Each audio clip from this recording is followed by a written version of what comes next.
Israel और Hamas युद्ध में सीज फायर के बाद तनाव कम करने की कोशिशें की जा रही हैं, लेकिन हमास के रुख को देखकर यही लग रहा है जैसे ये शांति एक बार फिर से भीषण जंग में बदल सकती है। गाजा में मौजूद मृत इजरायली बंधकों की वापसी को लेकर इजराइल और हमास के बीच तनाव बढ़ता जा रहा है। इस बीच इजराइल ने गाजा को मिस्र से जोड़ने वाली राफा क्रॉसिंग को खोलने से इनकार कर दिया है। ये जानकारी ऐसे समय में सामने आई है जब इजरायली प्रधानमंत्री बेंजामिन नेतन्याहू ने दोहराया है कि हमास के सरेंडर के बाद ही युद्ध की समाप्ति होगी। नेतन्याहू ने कहा कि गाजा में लड़ाई खत्म करने के लिए युद्ध विराम के दूसरे चरण का पूरा होना जरूरी है। युद्ध विराम समझौते के तहत दूसरे चरण में हमास के हथियार सरेंडर करने के बाद गाजा पट्टी का डीमिलिटराइजेशन किया जाना शामिल है। नेतन्याहू ने कहा कि जब ये सफलतापूर्वक पूरा हो जाएगा तो उम्मीद है युद्ध आसान तरीके से समाप्त होगा, लेकिन अगर नहीं होता है तो ये मुश्किल तरीके से खत्म होगा। इस बीच हमास ने कहा कि शनिवार देर रात 2 अन्य बंधकों के शव इजराइल को सौंपे गए हैं।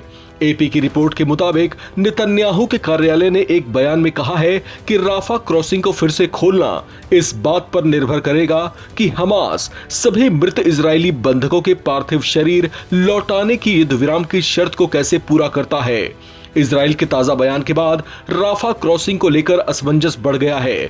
इसके पहले मिस्र स्थित फिलिस्तीनी दूतावास ने कहा था कि बाहरी दुनिया के लिए इस क्षेत्र का एकमात्र प्रवेश द्वार सोमवार को फिर से खुल जाएगा। इजरायली विदेश मंत्रालय ने यह भी कहा था कि क्रॉसिंग रविवार को खुलने की संभावना है।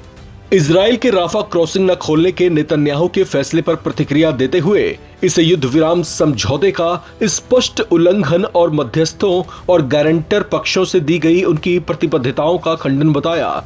इसके साथ ही हमास ने चेतावनी दी कि क्रॉसिंग बंद रखने से मलबे से और अधिक बंधकों के शवों को निकालने के लिए जरूरी उपकरणों की आपूर्ति में देरी होगी, जिससे अवशेषों को इजराइल वापस भेजने की प्रक्रिया धीमी होगी।